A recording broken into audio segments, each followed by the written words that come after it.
Just when I thought I couldn't find my way out, yeah, I searched the God in me to find my way out. I know it can seem way out, but the Creator flows to and through me from way out. I'm talking way out, yeah, yeah, yeah. See, if you believe in the God in you, it's a better place. Creating the force and the power to live a better. Just know that love and joy and peace is one in all of the same space. That you were chosen just like God.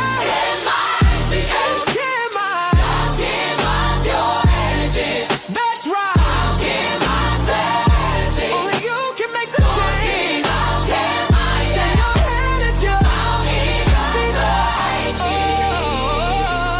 Shine so bright. From darkness to light.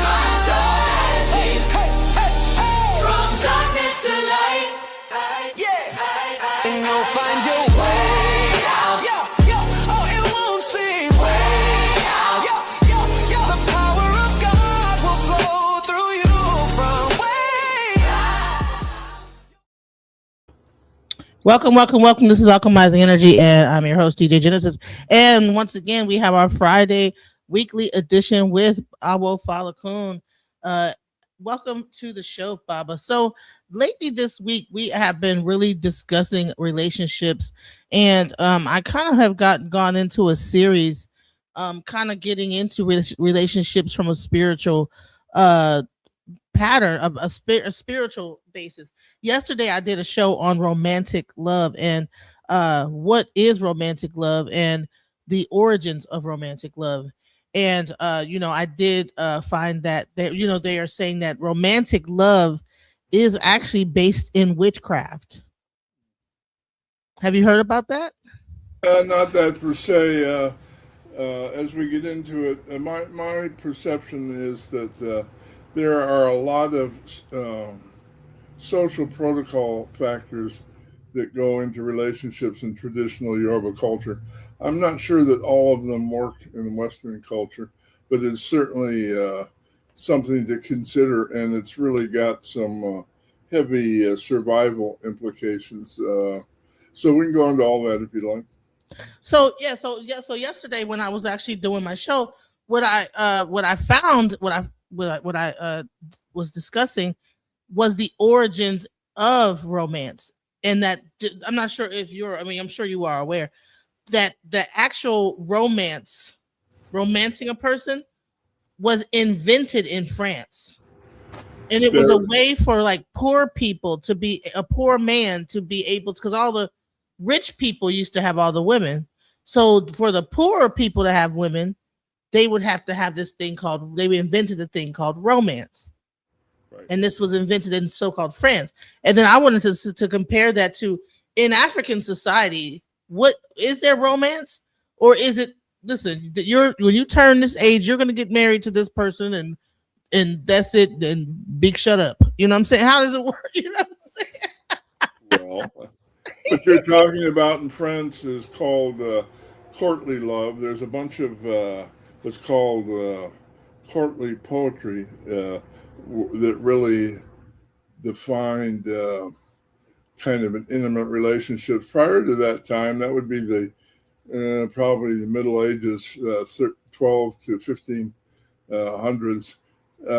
Marriages were arranged, absolutely, and they were pretty rigid, and a person's emotional feeling for their partner didn't really factor in. So here's the thing I want to say about relationship protocol in Africa. Let's start with this important distinction. In the diaspora, there are people who believe that an Awo has to be polygamous, and that polygamy means having as many girlfriends as you want as long as your wife doesn't find out.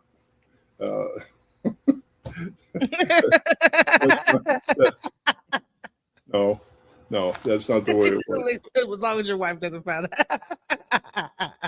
In traditional Yoruba culture, there's some Orishas, I would say Obatala and Ogun in particular, have a taboo against polygamy. Some of the other Orishas, it's either expected or doesn't really come up one way or another. Which ones are taboo? Who are taboo? Obatala, polygamy is taboo for Obatala initiates and for Ogun. Interesting. Yeah, it is.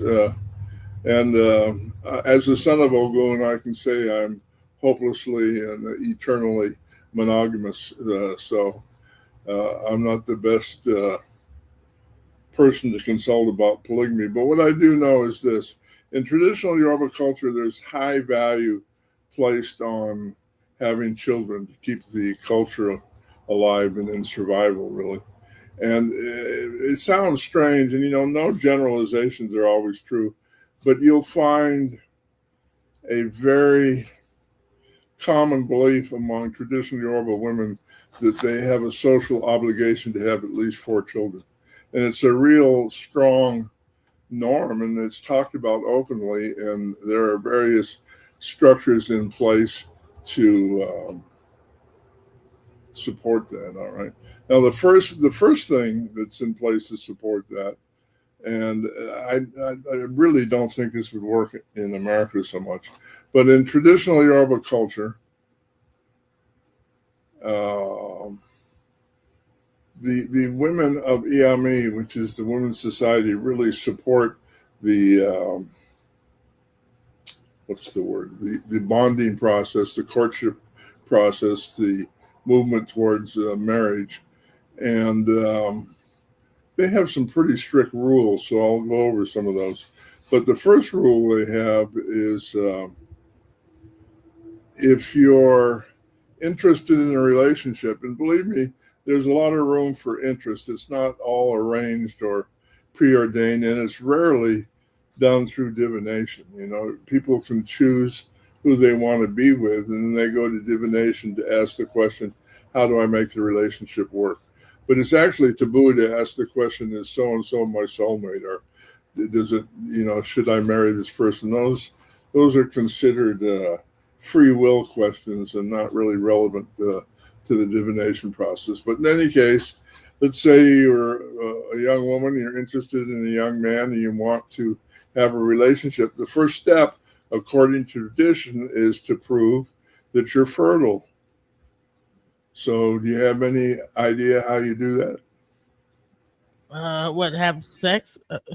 No, not sex, children. Have children. Right. So in traditional Yoruba culture,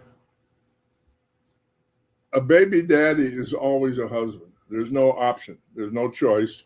You make a baby, you're responsible for it. End of story, end of discussion. And any reluctance to step up and take that responsibility is dealt with very harshly by the grandmothers. Now, you don't have to have an intimate relationship. You don't even need to live with your partner or your baby mama, but you do have to support the children, and you do have to support the mother. Now, the reason that works to a certain extent is there's a bifurcation of the main industries in rural villages. The men work the farm, the women process the food. So, for example, people talk about Babalaos that Odu says they have to earn a living. Well, there's no Odu that says that. That's total nonsense. Mm-hmm. There's no Odu that says that at all. In traditional Yoruba culture, it's expected that the Awos work. I've worked all my life, and not as an Awo. So the point is that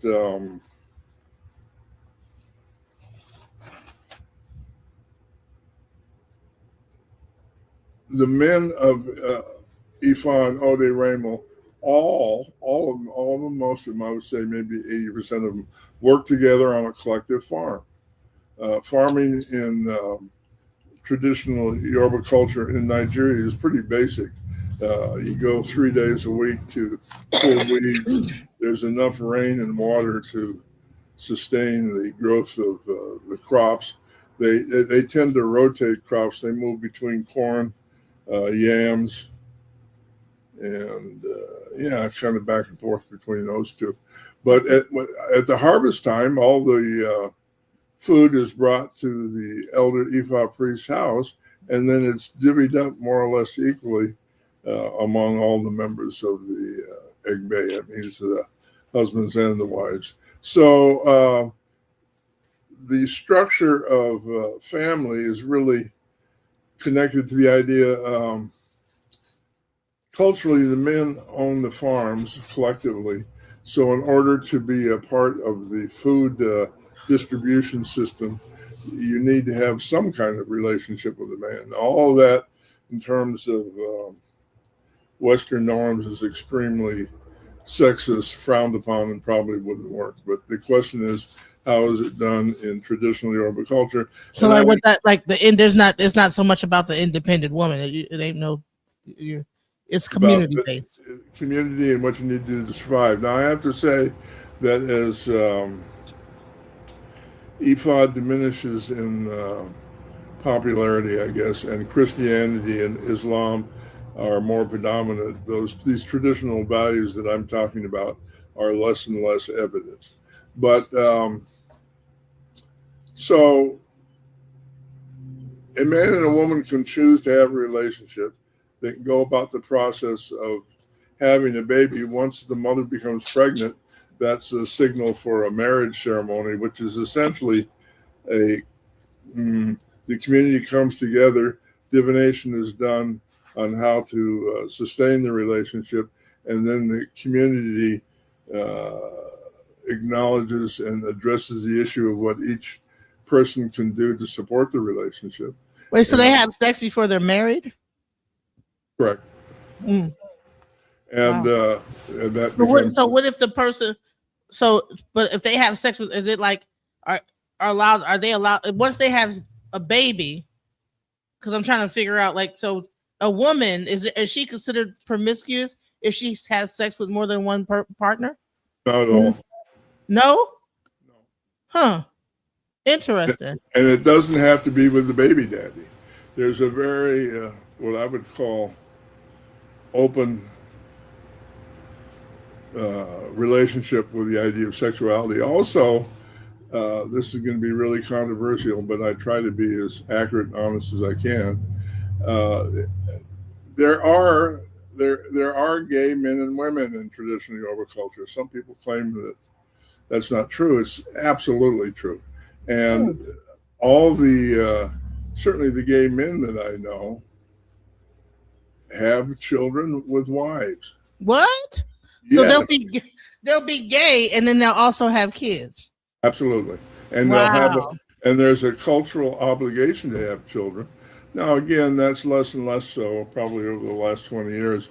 But when I first started going to Africa 40 years ago, it was clear that at least 2 male couples within the Egbe, and it was also clear that they had children and families. And so rather than what we understand as gay lifestyles, there would be what we could call polygamous lifestyles.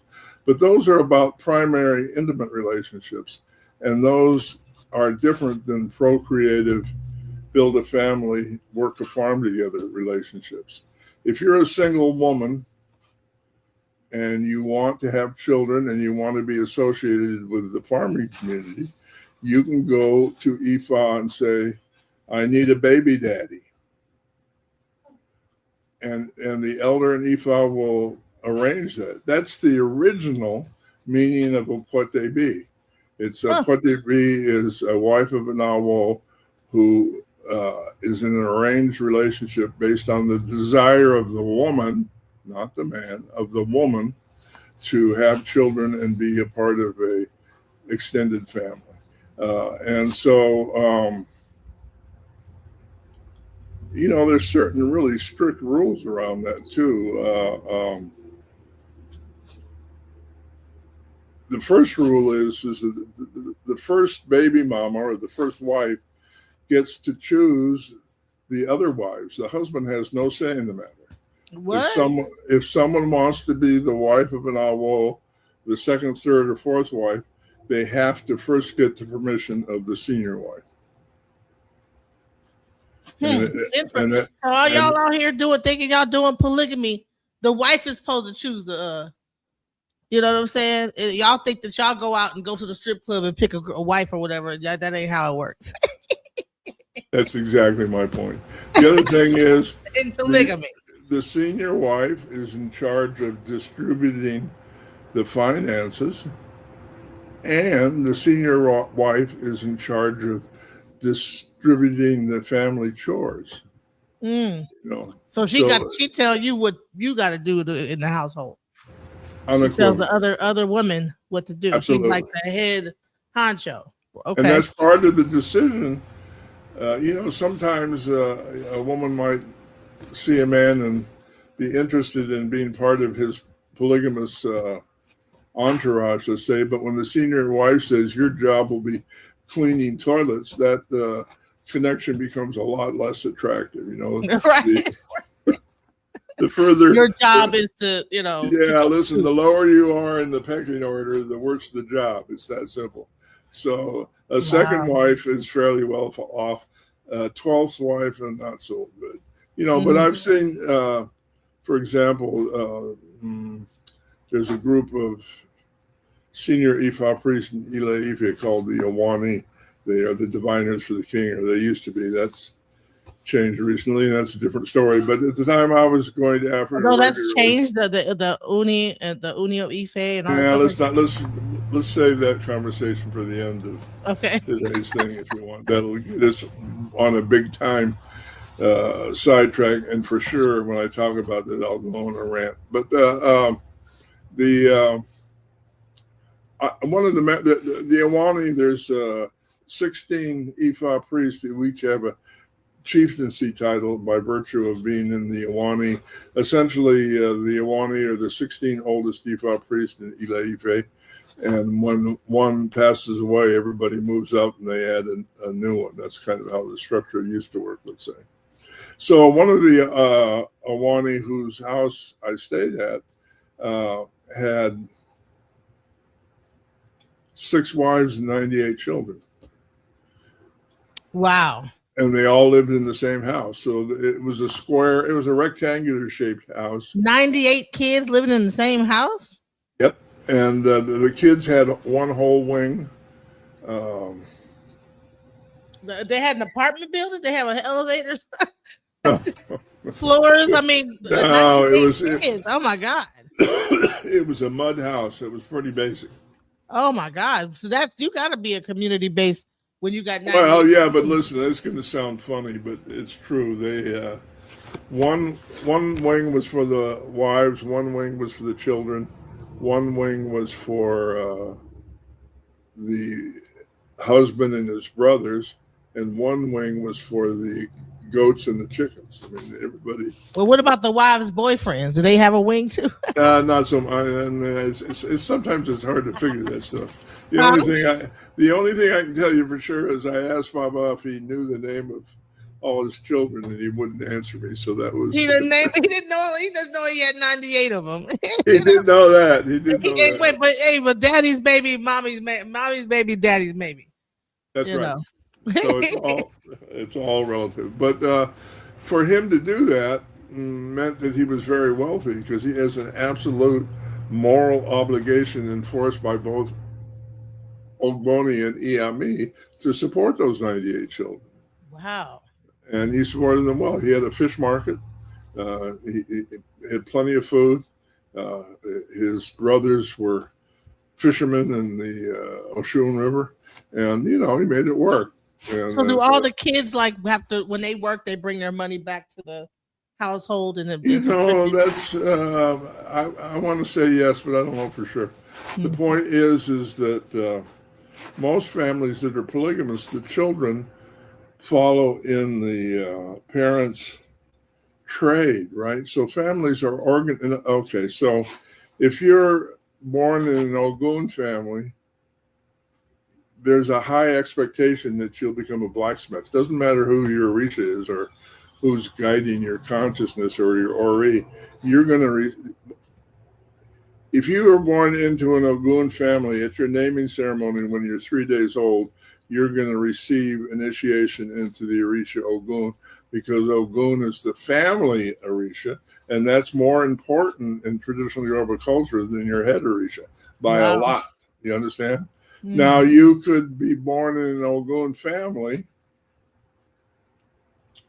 and your naming ceremony may indicate that you are an Ifa priest in terms of your destiny and your potential. So what that means is, since the family is the school, you go live with the Ifa family. So you have to actually leave your family and go and live.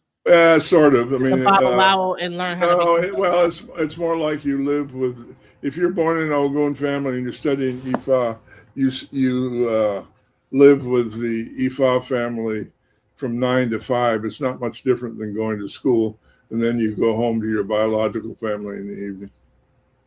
Wow. And this is how the culture goes.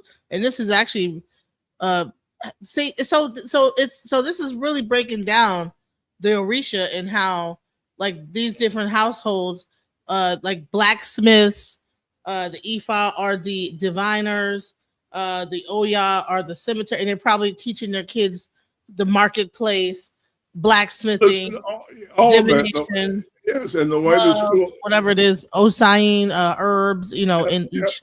Yep, exactly right. And for Oshun, it's cloth making, tie dye.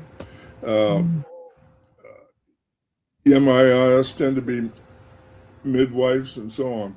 So say if you're a woman and you were in an Ogun house, and you were Oshun head, would you go 9 to 5 to an Oshun house to learn cloth making, or would you become a black? Yeah, no, you could make that choice. I mean, there's free will involved in all of this. If you're a woman, the training is for children, meaning from old enough to talk to puberty. Past puberty, you start to do the work that you've trained to do. So if you're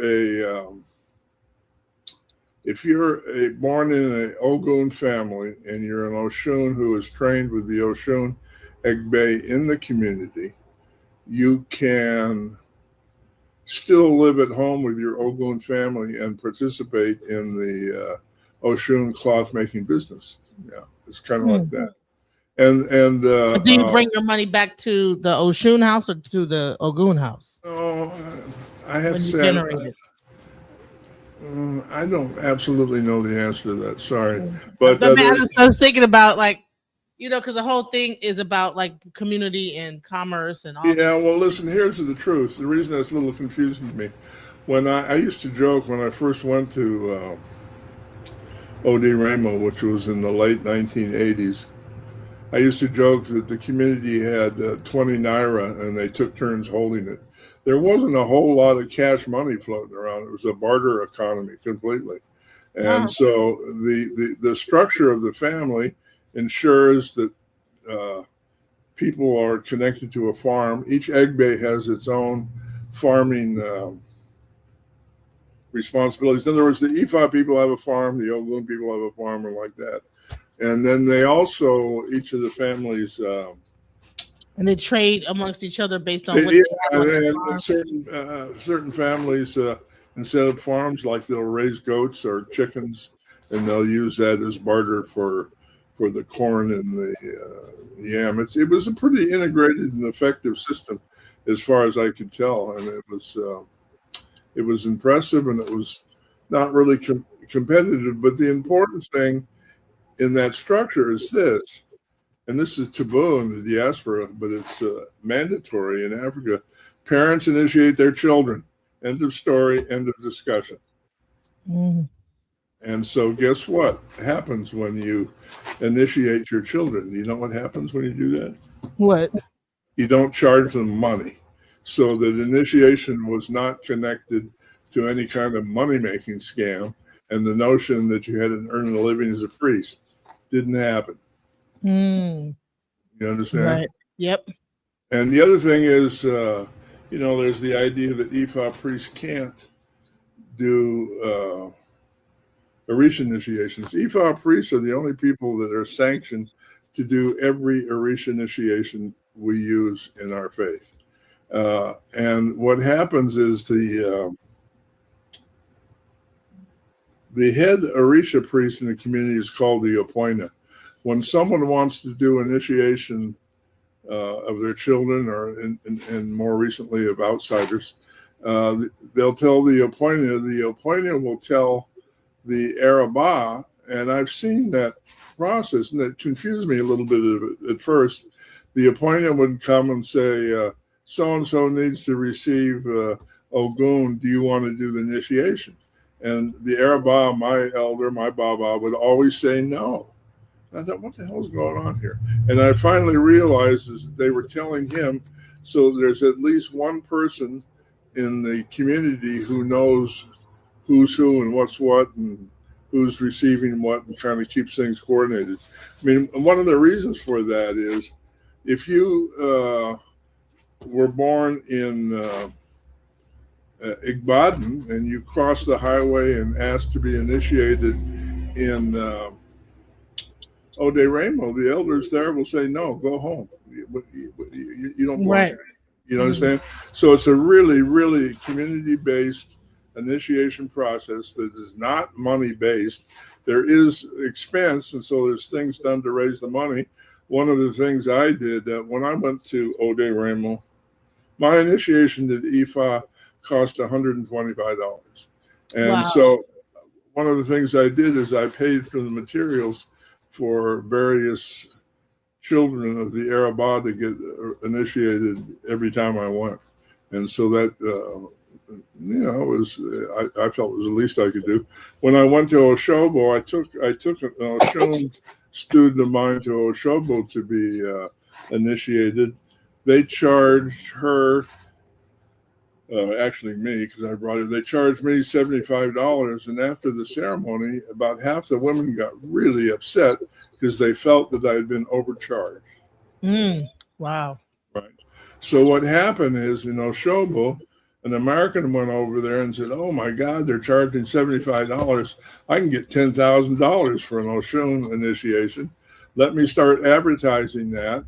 And and then I'll show folks how to give the initiate 5 orishas instead of 1, and we'll all make a fortune. All right. So Wow. what do you imagine happened? Initiations went up. It started becoming about money. No. What happened is they did that once, and the Oba of Oshobo, who was a Muslim, shut down the Oshun shrine to Orisha people and turned it over to his Muslim brothers who did tourist attraction initiations. And one of the young Oshun priests who tried to get into the shrine for religious purposes was shot and killed by the security at the Oshun shrine. And it's only in the last couple of years that it's been reopened for Orisha people to be involved in it. So you really have to be careful of your good ideas that have a better way of doing things that have been done for thousands of years culturally. Wait a minute. So an American person went over there and noticed that they were charging little to nothing. So they said, okay, they began to start bringing more people and making money with the shrine. So then that was their plan. I'm saying it didn't work. They had one initiation. It was actually filmed in a documentary. And I think I saw it. Was it? Let's not go into details. But the point is, they did it once, and you have to understand they charged $10,000. At the time, the average annual income for a rural Yoruba person living in a farming community was $200. $10,000 is like hundreds of thousands of dollars in American money, and that caused some extreme conflict within the community to the point where people were killed, people were excluded from access to the shrine. And at the time of that exclusion, the big miracle of Oshun Shrine is every summer solstice, I think, Oshun would rise up out of the river and appear so you could see her. Oshun would come out of the river in a spirit form, and it was truly miraculous. People came from all over the world to witness the appearance of Oshun. As soon as they started charging $10,000 for Oshun initiations, Oshun never came back. Wow. Wow. So be careful what you ask for is my point, which is why it's important to understand, realize, and perpetuate the idea that IFA divination and IFA ritual is about supporting good character, not getting rich. You know, getting rich can support good character at times. And if we follow our passion, we certainly have a good chance of being successful, but it's not the point. It's interesting that you said that it was a Muslim Ifa priest that took over the grove. No, I didn't say Ifa priest. I said, hear me clearly. Okay. The Oba of Oshobo, Okay. Muslim, Okay. which is a common problem in Nigeria, that Obas become installed by Ifa ritual and then they change religions for reasons we can go into or not. But the Oba of Oshobo was a Muslim, and he hired his brothers to take over the shrine and to sell initiations to tourists. All right. And he excluded the traditional elders from the Oshobo shrine. And the thing to make it even more painful is the Ialode, the elder mother of the Oshun shrine in Oshobo. You know who she was? Who? She was the Oba's mother. So he really took that whole thing to the bus stop and created some serious disruption. And that's a judgment, and I'm preaching. Well, no, but I'm trying to talk about what happens when you disrupt the natural order of things. You know, I mean, who did what? Not so important. But the fact that things changed without being able to think through the implications of those changes is what's it's tragic. Listen, I have a similar story that inadvertently I feel like I contributed to a problem in Ode Ramo. You know, when I first went to Ode Ramo, it was not on the map. The main highway didn't have a sign saying turn here to go to Ode Ramo. It was it was a hidden community, and the reason it was hidden is Ode Ramo in Yoruba means Ramo's forest. But if you put the word break in another place, it means eat your children. So when mothers in traditional Yoruba culture would scold their children, they'd say, don't do that or I'm going to send you to Ode Ramo. So when I first went, it took me half a day to find a cab driver who would take me there. And the guy that did was scared to death. You know, it was embarrassing. Right? So, but here's the point. So I went there and I wrote a bunch of books about Ode Ramo, and all of a sudden, out of nowhere, Ode Ramo became a tourist attraction.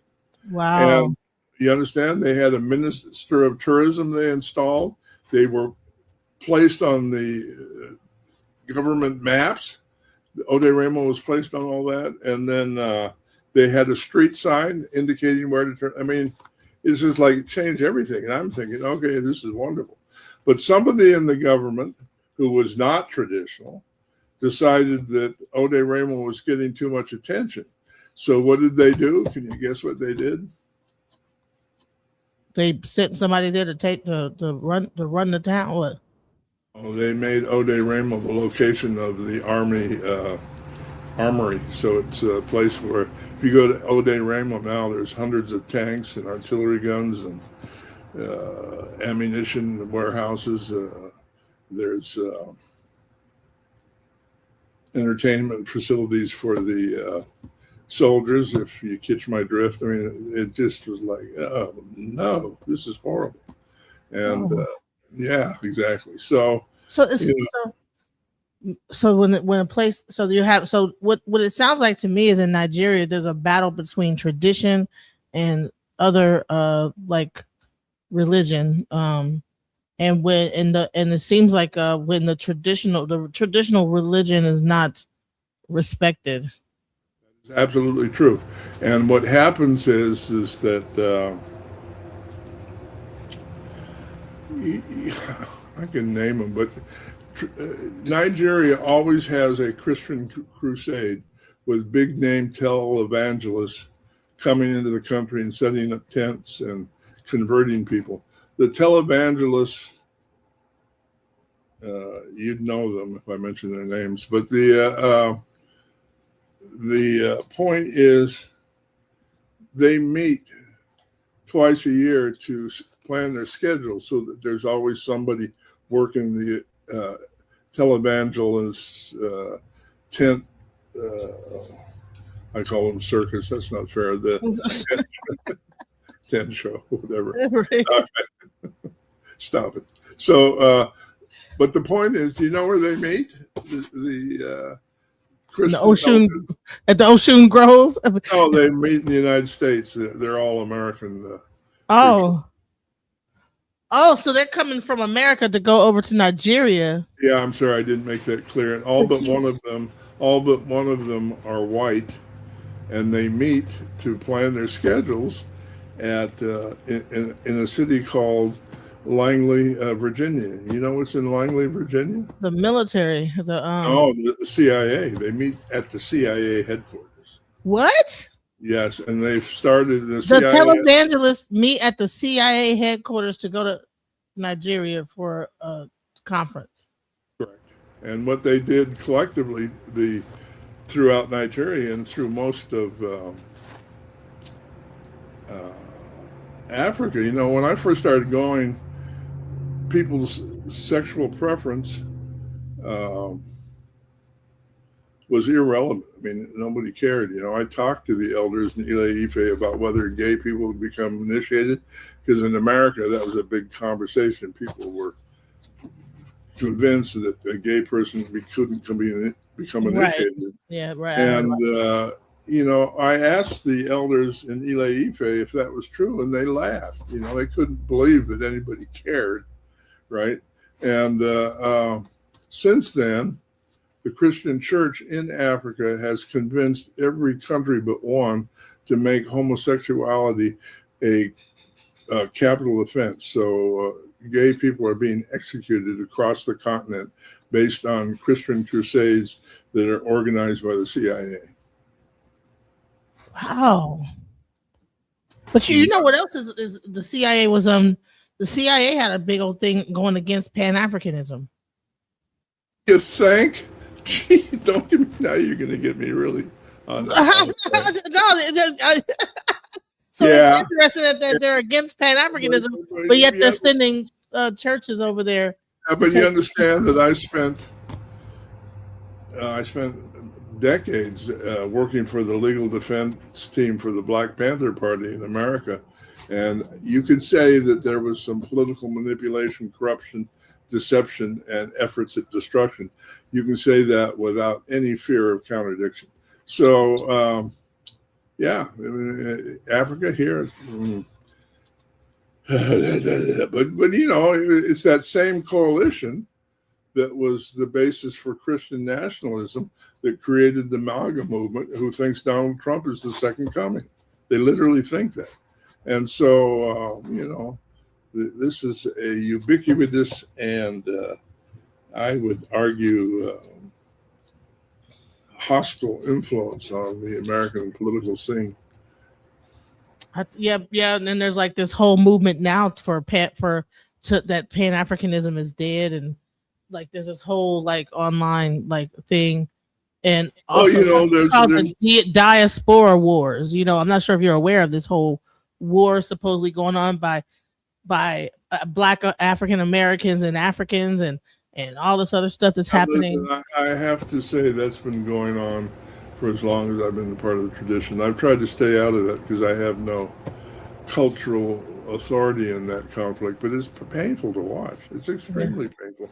And the thing that made it hard for me is I've been around African Awos and African American Awos who, for the most part, don't speak Yoruba. So the Yorubas were talking horribly about the Americans, and I understood them, and I was like, oh, God, I don't want to hear this.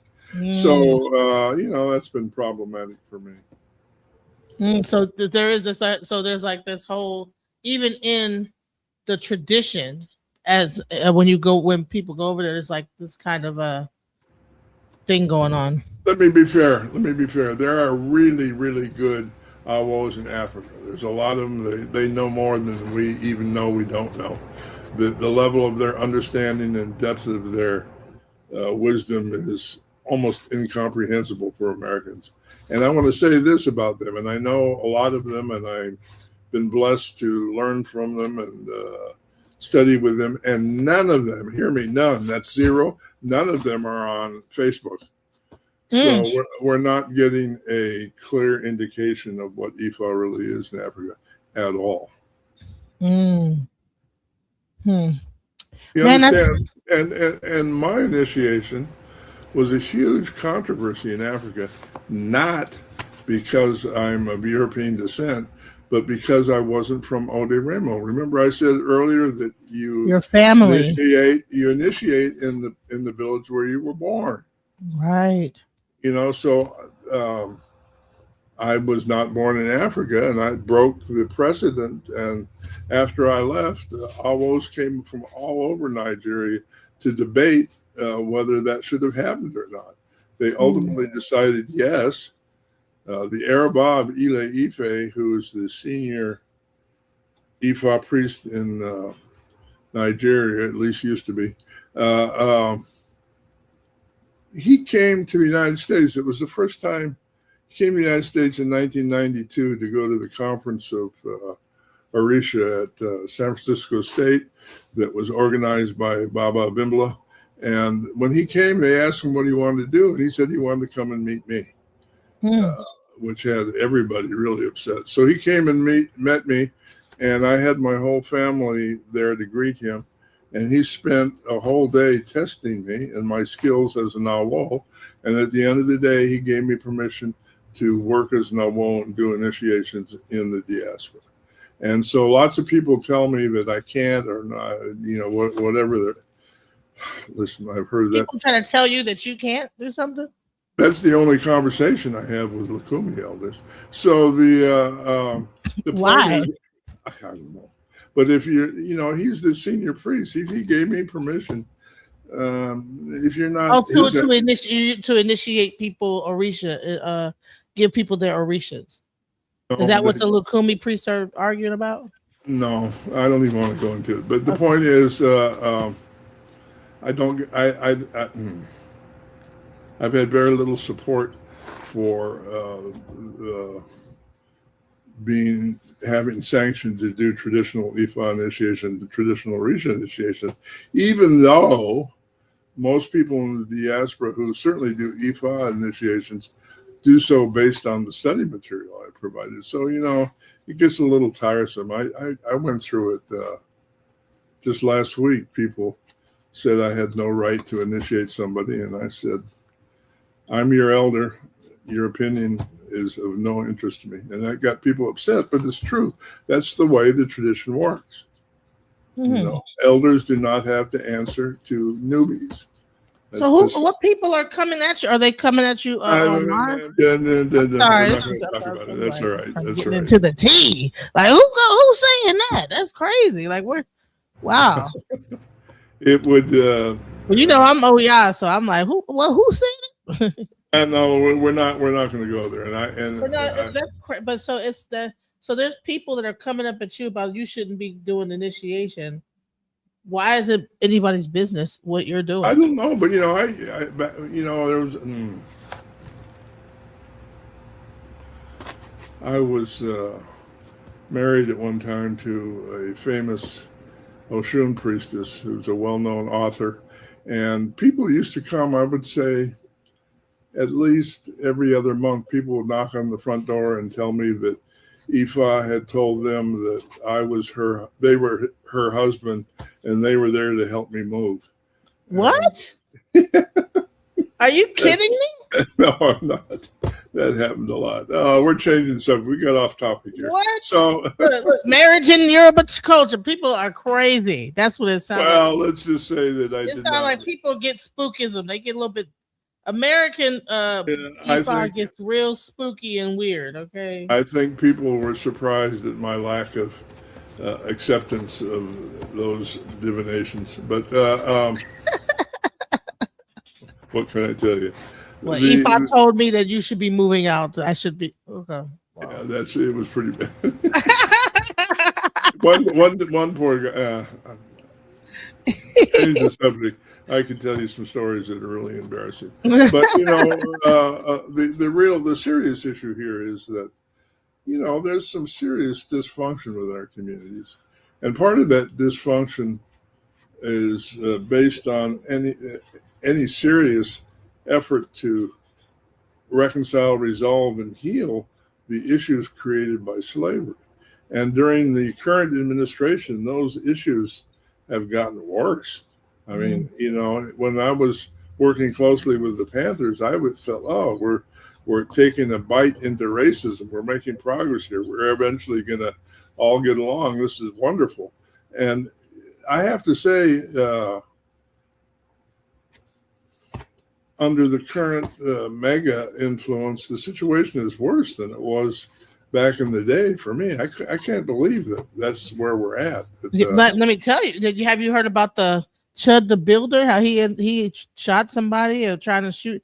He was out in Tennessee running around calling people ninjas, and saying that they were chimping out, and and man, it's just a whole bunch of stuff like that. But here's the thing, I think it's crazy that Trump was able to, within a 4-year period, or less than 4 year, 2 years, not even a whole year, reverse all the work that was done over to a 10.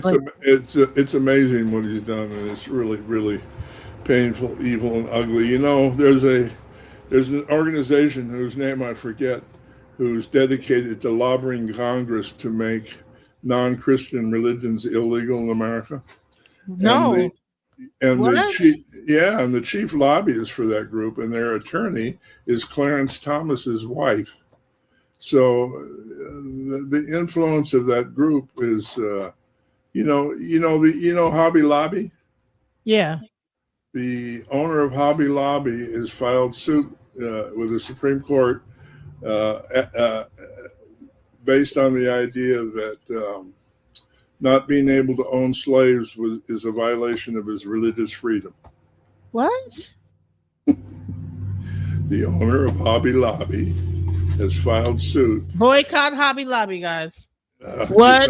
So did he own slaves? Has he been owning slaves this whole time? And we didn't know it? Well, I'm not going to say that, but he certainly feels that he should have the right to do that. So for everybody, they've been waiting on this moment to come out and really show how they feel. Some of these people, and they're like, okay, finally, I don't have, I could. Let's turn this whole thing back to how it was. We need to go right back to. It seems like are we going backwards in time? Like a baby. Our Secretary of War wants to repeal the 14th Amendment, which gives free slave citizenship. I mean, that's insane. And he's not particularly shy about advocating it. He belongs to a church that advocates it. That's why he's eliminated as many African Americans from positions of authority in the military as he can. And he also believes that women shouldn't have the right to vote. So that's where we're at. These are people in official position who are creating policy, and we need to be conscious. We need to fight it with everything in us, and we need to find a better way. But don't you think so? So why do you think I think it's interesting that they shut down one of the cheapest airlines. They seem to be raising prices to make it harder to leave the country. It's almost like, because you would think they always want us to go back to Africa, but they're doing everything to stop us from going to Africa. Yeah, but they want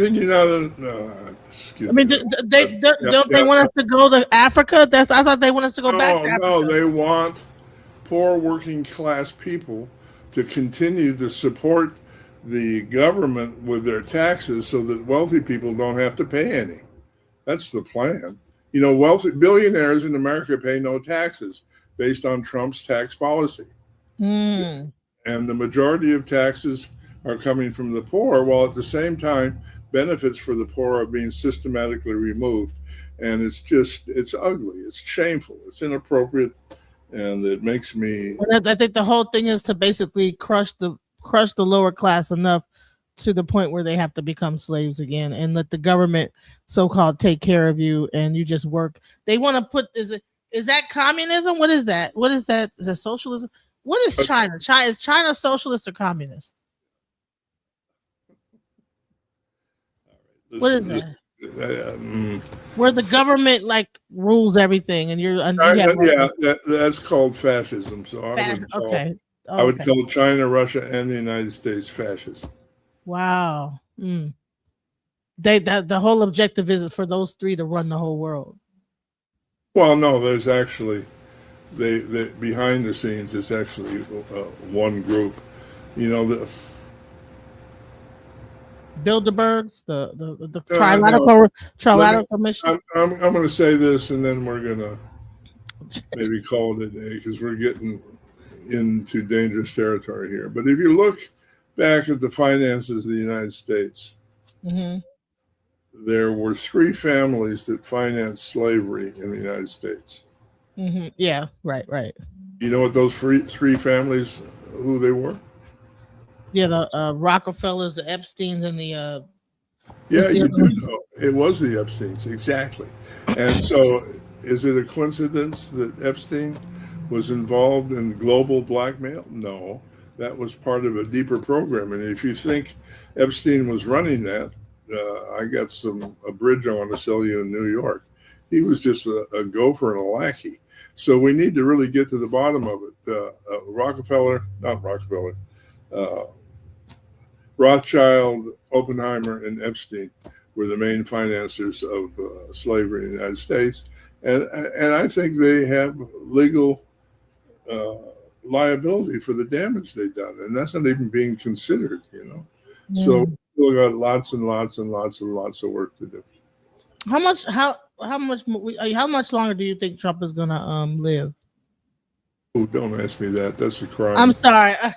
Never mind. Okay. I'm sorry. Predicting the death of a political leader is not. No. I was saying because I know he's sick. I know he has What happened to what was that red-haired comedian who predicted his death and she lost her job? What was her name?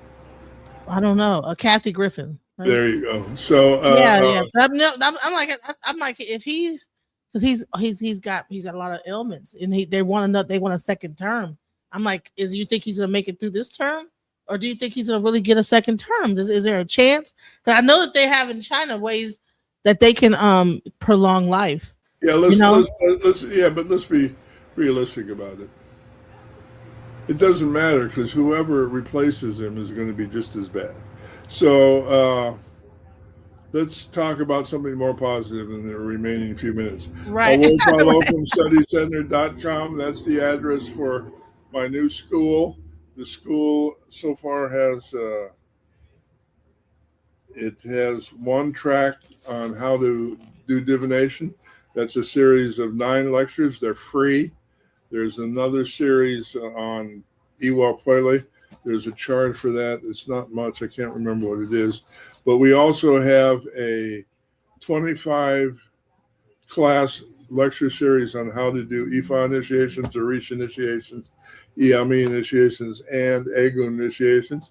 The cost for that series is $675, and that class includes a 500-page reference book that includes all the prayers in Yoruba needed to do those initiations, plus a description of the process of doing the initiation. So if you're interested in that, go to that address on the screen. Also, can you put up can you put up Egbe Iwa Pele Ifa Orisha Community That's the title of my Facebook group. We do free classes every Sunday. We've just started a 8-week course on EME. That's free. It's every Sunday at noon Central Time. And we've got all the elder mothers in the family doing those lectures. I won't be lecturing on that subject. That's a little presumptuous. So the elder mothers have got that handled. I'm grateful to them for sharing their time and their wisdom. There you go. Yes, good. Thank you. So I'll give you one last question, and we'll call it a day. How's that? So in Africa, okay, in a Yoruba tradition, in Ifa tradition, is there a such thing? Because I know that right now they might say it's New Age. There's a thing called twin flame, soulmates. All these different things. A partner. What's it called? So that you have these things called soul contracts, where you might have been married to a person in a past life, and then you make a contract to come back with each other. Are those things common in Yoruba culture, or those primarily like pagan cult, like New Age type of aspects of understanding? I've seen no evidence of that at all, so I don't know. So soulmates. There's no such. So basically, in okay, guys. So in Yoruba tradition, there's no such thing as like a twin flame or a. Are you aware what those things are? What's the last thing? Twin what? Twin flame. A twin flame. It's usually like, see, so the soulmate like apparently is someone from a past life. Hold on, let me get the definition so you can, because we might have something like that, but it's probably definition.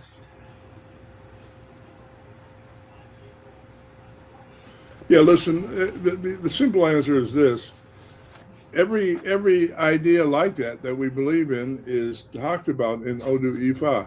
Now, we've got a little bit of a problem with that in that every Odu in the African version of Odu Ifa has between 1 and 200 verses. The verses we have, we're lucky to have 3 or 4, and some of the verses were totally made up in the diaspora and got nothing to do with traditional Ifa at all. So what are we looking at? A soulmate is a person with whom you share a deep, harmonious, supportive bond, often feeling like a perfect fit, whereas a twin flame is considered one soul. No. Sorry, no. Mirror-like connection focused on spiritual growth, disruption, and healing. So it's soulmates bring comfort, while twin flames often trigger deep insecurities and growth. And so the objective of it is if you met your twin flame, that person is brought into your life to teach you some type of a karmic lesson that you came on this earth to learn.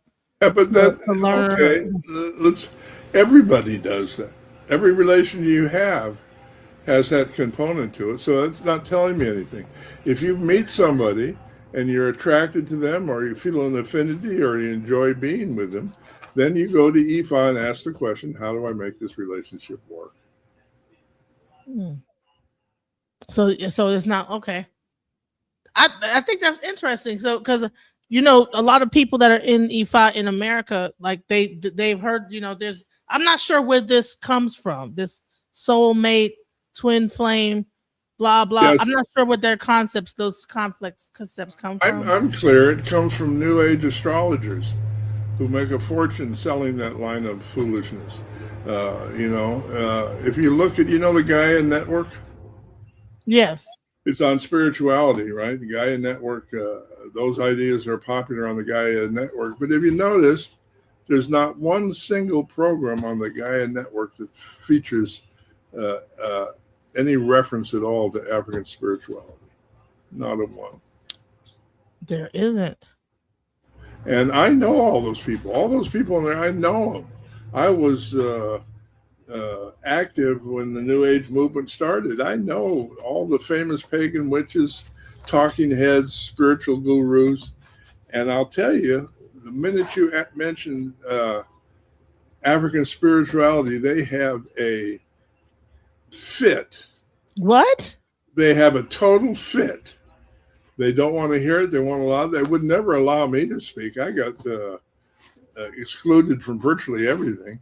And the notion that everything that they believe has its origins in Africa just makes people go crazy. And here's the reason I know that. If you're dealing with spiritual issues and you're in a multicultural environment, white folks for the most part know how to behave. But when you get in a group where it's just white folks talking about spirituality, that's some of the most racist BS I've ever heard in my life. A lot of it based on works by Madame Blavatsky. Have you ever heard her? Yeah. Madame Blavatsky, what's her claim to fame? Do you know? Madame Blavatsky, she was she the godmother of eugenics, or was that somebody else? Oh, that's Ayn Rand. That's one of her claims to fame. But Madame Blavatsky was the spiritual foundation for the creation of the Nazi Party in Germany in 1935. Wow. I'm not interested in anything she has to say at all, ever. If you actually read her stuff, which I'm embarrassed to say I have, she has the most anal and offensive, defensive racism I've ever seen. And she started that whole part. Wow. And that's what a lot of this new age stuff is really based on. Wow. It's based on like racist kind of Well, it's influenced by Blavatsky, who was clearly racist if you read her books. The other person who had the same struggle was Crowley and oh yeah, and you'll see some black people following that, and they don't even know that these guys were even racist. So a lot of these groups because you really notice that a lot of those new age things, you don't see a lot of black people involved with them. It's almost like it's a secret group of people that are doing spiritual stuff, but you don't see African spirituality in that. People can do what they want. That's not my point. I'm not trying to be critical. What I am doing is saying that if we're going to come together as a family globally and stop all the competition and foolishness and hatred, the first thing we need to do is acknowledge that everybody alive today on planet Earth has DNA connecting them to a single East African woman. That makes us all African, no matter how we look and who wants to describe us as that. And if we can't come to terms with that, we are suffering a deep illness of gynophobia, meaning fear of the mother. And there's no way you can develop spiritually and hold on to gynophobia. It's just not possible. And what about the Kabbalah? Do you believe that the Kabbalah is close to, in any way, IFA? No, it is IFA. They're the same thing. The Kabbalah originated among the Essenes in the Holy Land when this is a long story. We'll talk about that one class. Essentially, the Kabbalah is this. Akhenaten, who was from Atlantis, came to Egypt about 5,000 years ago and tried to reclaim the original Egyptian religion, which was opposed. So he took the ancient Egyptian religion to Israel and changed his name to Moses. And so the 16 principles of Odu Ifa are coded into the Kabbalah. And you think, well, wait a minute, there's 10 stations, there's 20 positions. No, the top 3 positions of the Kabbalah are one. It's the Hebrew Trinity. So that means it's 8 principles, 8 and 8, the descent of Ashe to earth. First 8, the last 8 is the ascent of Ashe from earth to heaven. That's the exact same formula as used in Odu Ifa. And if you look at the in-depth explanation of those principles as expressed in the Emerald Tablets, the metaphysical principles of the 16 Odu absolutely match concept by concept to the Emerald Tablets used by the Prophet Thoth in Egypt a long time ago. So there's a direct correlation. We can understand Egypt better if we understand Ifa, and we can understand Ifa better if we understand Egypt. But the point is that Odu Ifa is a system of analysis through which the ancients understood physical reality. And without understanding IFA, you don't really have a good understanding of the world we live in.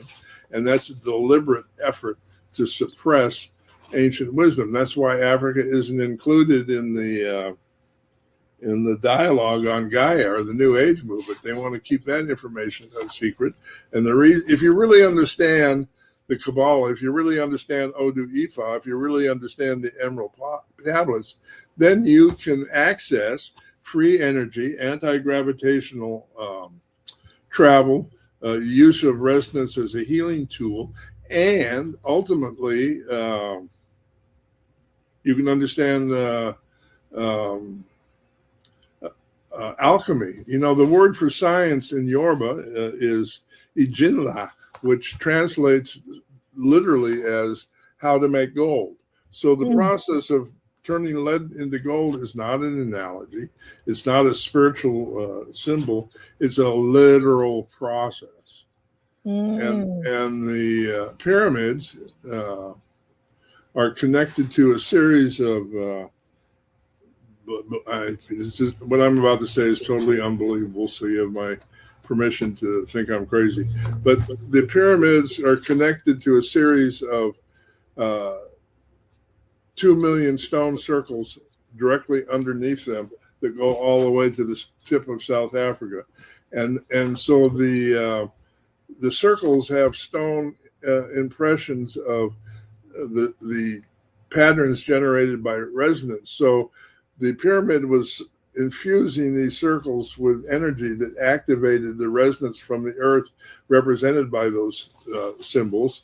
And where they end up in South Africa is the largest deposit of gold on earth. The people that built the pyramids built them to generate gold from crystal in South Africa, and they use that as the basis for trade with off-planet entities. And here's the thing: it sounds like to me that I would love, like, next time we come back, we talk about the similarity of Kabbalah, because is Kabbalah the other side of Judaism, or sort of the Torah? Is it like the hidden aspect of the Torah? And I also heard that the tarot is actually the Kabbalic aspect of divination. The tarot is you're on the right track with that. The tarot was brought to Europe in 1100 by the Knights Templar, and the thing is not understood so much about the Knights Templar.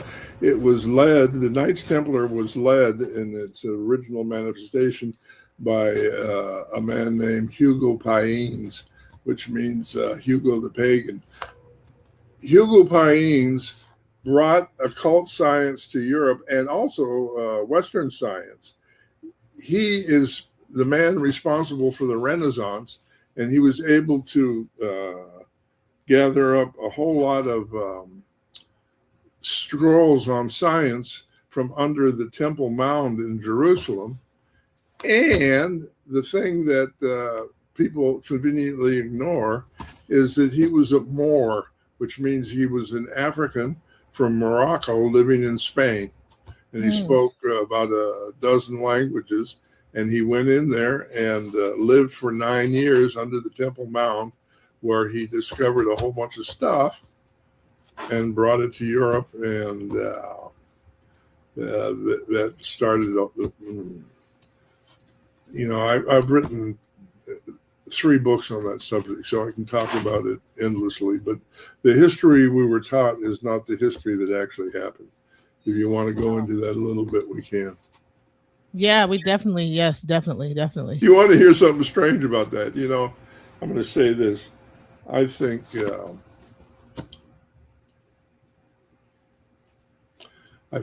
most of the views of Mel Gibson are offensive and slightly crazy. But Mel Gibson just finished making a movie based on the Ethiopian Bible, which clearly states Jesus was black. Mel Gibson would be the last person I expected to popularized that idea, but he's right in the thick of it. So that's going to be interesting to see how that. He's about to come out with a book with a black Jesus, a movie with a black Jesus. Correct. After exactly. Wasn't he the Passion of the Christ? Yes. And wasn't that white Jesus? So how? Yeah, and he's come on top. The white Jesus and the black Jesus. They gonna have he does, and he's admitted that his earlier views were mistaken. His father is actually a famous theologian, believe it or not, and also a Holocaust denier. So he's a little out the box. But those are all interesting subjects. They're not really. Yeah, they're sort of directly related to IFA in the sense that a lot of distortions of our faith are based on that Catholic history that I think is more mind controlled than theological liberation. I want to, next week, I also want to get into the story of Yewasun, because they try to say that was Jesus and that Yewasun was Jesus coming into the Yoruba land. Have you heard of that, Yewasun? I've heard similar things. I'm not sure how you said the name, Yewasun, or something like that, but I heard the story that it was like, that at some point, Jesus was supposed to become a Babalawo and become initiated. He chose not to do it. Stop it. He got told no, just stop it. He didn't do it. And something, and since he didn't do it, then he became the sacrifice. He got sacrificed. Before I came a Awo, I was a student of historical biblical research. Mm-hmm. The likelihood that the biblical Jesus ever existed is pretty close to zero.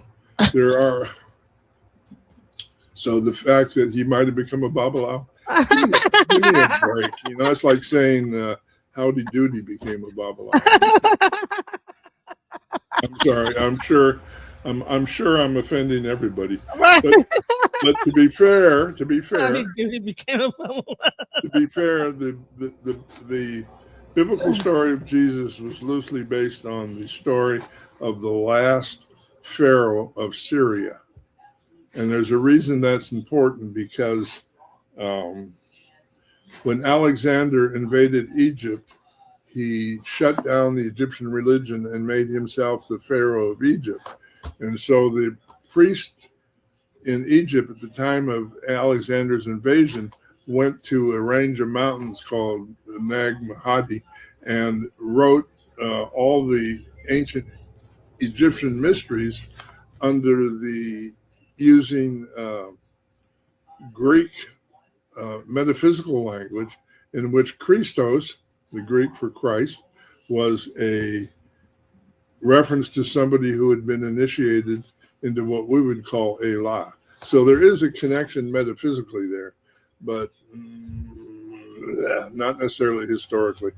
We can go into that if you want, but know this, you're showing great courage by having me on just talking about simple stuff. If we do a deep dive into history, prepared for some annoyed listeners. Hey, listen, I get annoyed listeners all the time. I've been called all kind of names. All right. So I'm used to it by now. I've been called fat and all type of thing. So especially when I was talking about Trump, I'm delusional. I'm everything. So I had people call me a nigger. You know what I'm saying? People type in NIGGE like. So hey, I'm not afraid of the controversy. Let's talk about what the story is. I don't care. There's the biblical story of Jesus is the Egyptian story of Osiris. Hello, right. It's not similar. It's not close. It's the exact same story. And that story appears in 17 different cultures in the exact same format. So right. How can that be one person? The answer is it can't. So when the Romans... Well, even in the Bible, I think he was in there twice. I think it was different Jesuses even in the Bible. itself, right? There was like several iterations of Jesus, right? Yeah. Okay. So let's end with this. The word gospel means book about Jesus written within 100 years of Jesus's death. If you find a manuscript about Jesus written from the Common Era to 100 AD, it's technically called a gospel among theologians. There are 4 gospels in the English Bible.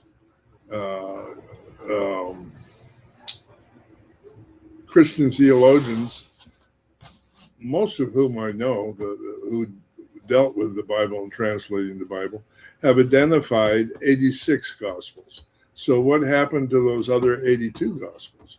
That's the question. Aren't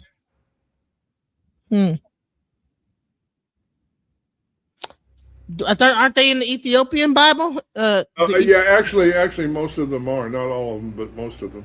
Yeah, I thought that. Yeah, because you ever heard of Dr. Billy Carson? Or he had a whole thing like getting because he called it the Sinai Bible or whatever like that or whatever. And yeah, Billy's on the right track. He's got some good stuff on the Emerald Tablets. They tried to destroy his whole career, child. They tried to ruin his whole life. Well, and why is that? He's the one black-faced on Gaia. Right. He ain't there no more. I think they tried to take him up off of there. It's like, oh no, they did. Or he was the one African American on Gaia, and he got to be too much. So I don't know. He yeah. Right. You're not supposed to judge, so you gotta keep your words. Listen, pick your words wisely. I fell down a rabbit hole. I'm gonna run. Stay safe. All right, see you later. All right, guys. Peace out. I fell down a rabbit hole. Just when I thought I couldn't find my way out, yeah, I searched the God in me to find my way out. I know it can seem way out, but the Creator flows to and through me from way out. I'm talking way out, yeah, yeah, yeah. See, if you believe in the God in you,